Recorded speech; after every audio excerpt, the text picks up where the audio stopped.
Assembly speaker గా నాదెండ్ల మనోహర్ ఎన్నికయ్యారు. Division పద్ధతిలో జరిగిన ఓపెన్ ఓటింగ్ లో మనోహర్ కు 158 ఓట్లు పోలుగా పోటీగా నిలిచిన తెలుగుదేశం పార్టీ అభ్యర్థి కేఈ కృష్ణమూర్తికి 90 ఓట్లు వచ్చాయి.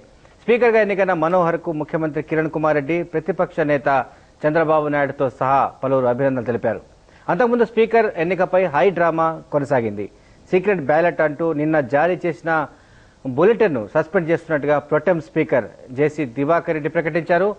మూజువాణి ఓటుతో మనోహర్ ఎన్నికైనట్టుగా కూడా ఒక దశలో జేసీ ప్రకటించారు. అయితే దీనిపై టీడీపీ నిరసన వ్యక్తం చేసింది. ఒక్క రోజులోనే ఇంత గందరగోళం ఎందుకని టీడీపీ నేత గాలి ముద్దుకృష్ణనాయుడు ప్రశ్నించారు. మధ్యలో జోక్యం చేసుకున్న చంద్రబాబు నాయుడు ప్రభుత్వ తీరును తప్పుపట్టారు. దీంతో డివిజన్ పద్ధతిలో ఓటింగ్ కు ప్రొటెం స్పీకర్ అంగీకరించారు. ఆ తర్వాత డివిజన్ పద్ధతిలో మనోహర్ కు 158 ఓట్లు వస్తే కేఈ కృష్ణమూర్తికి 90 ఓట్లు వచ్చాయి.